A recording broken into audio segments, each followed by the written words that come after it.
Yes, welcome back, ladies and gentlemen, tankers of Blitz Universe, to the channel.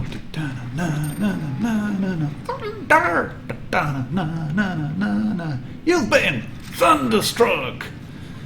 Did I shout to that M6? I just couldn't get the song out of my head. Just really. But let's get back to serious mode. I'm driving the Thunder. Oh, I was driving the Thunder. I was driving the Thunder yesterday. I got it on a press account, and this is, as we all know, the main reward for the Battle Pass for Operation Onslaught. And it's a KV-1S, but a bit better, because Wargaming have obviously said what is happening to this tank, or what has happened to this tank, the Roaring Thunder. As I stated it on the portal, and I will provide links to the description in the description below, so you can read it all. What they said basically, it is a KV-1S.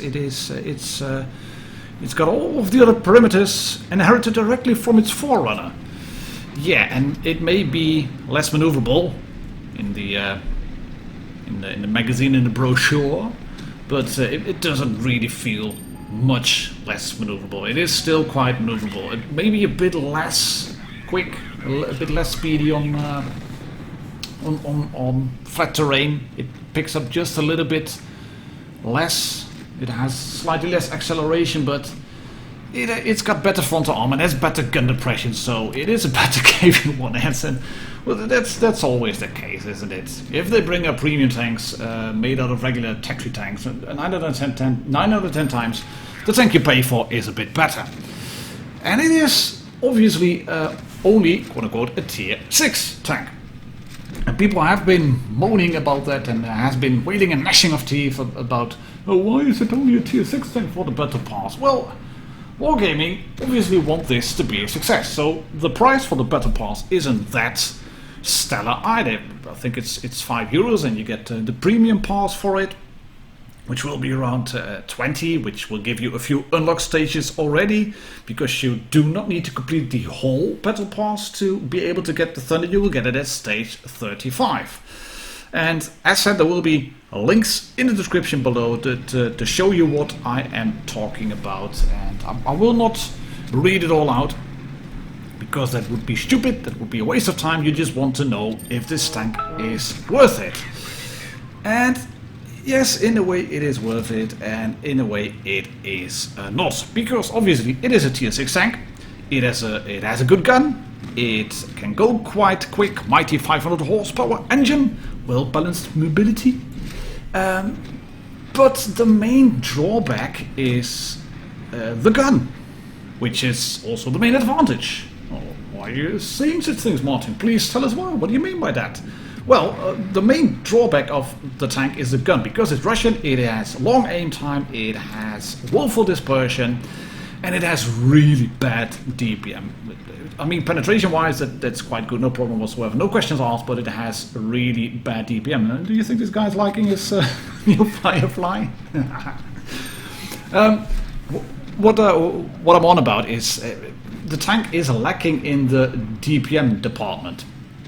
And that may not be a real issue if you are up against same tier targets, and if you can bounce shots from, for example, a Dicker Max and then shoot him through the lower plate just before he disappears behind the ridgeline. But if you're up against tier 7 tanks, if you are a bottom tier tank, then you will have a bit of a problem with this tank if you are overcommitting, if you're overextending, because it takes forever to load, as you can see. Then there's a lot of big guns at tier 7 that can really hurt you, so you have to play it a bit cautious, you have to play it a bit careful. It is a bit of a breakthrough tank, because it has that fear factor of the big gun, because it has a useful HE round, it has good penetration, it has APC on, no heat for premium ammo, that's all well and good. But it is a KV-1S. But it has got better gun depression, so it allows you to do shots like this very easily. I would have been able to get that shot in with the old KV-1S as well, with the regular KV-1S, but I probably would not have been able to bounce that little shot, because the extra frontal armor, that is a bit better. The added turret armor is a bit better. you do get 110 on the front of your turret and 100 on the front of your hull instead of 75 on the front of the KV-1S. And it's not the lower plate that has been changed, that has been reinforced, because that is still 75 millimeters. But you do get more frontal armor on your upper hull plate where your driver is sitting. And that's quite a good thing, because it makes the tank a little bit more flexible. And do not be deceived by Wargaming stating that this tank has worse mobility than the KV-1S, because to me it didn't really feel that way. Other than that, in terms of gameplay, it's fairly straightforward.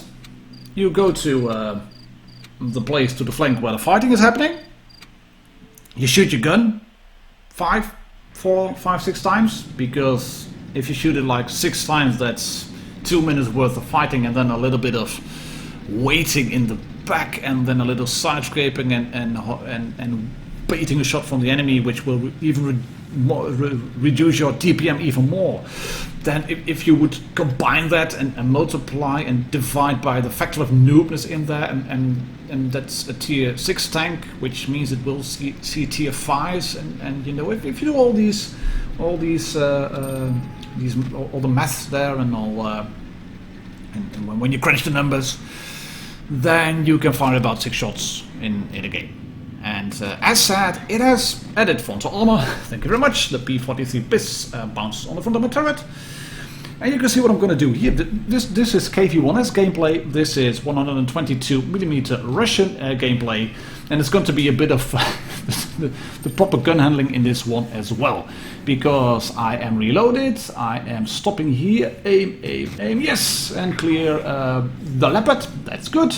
Then we're going to sit behind the rock. This is all going very well. I can just sit here. I have cover from the KV-2, from the KV-1S on the right side. Yes, let's then aim this shot properly. There we go. Aim and miss. As said, it inherited all of its parameters from the regular Tech Tree counterpart, including the Wolford dispersion and the Russian bias, and of course the big 400mm 400 Alpha bang. And as you think, right as you're thinking, I can clear this tank now, then you do a 350 mid-roll, and that tank needs to be cleared by somebody else.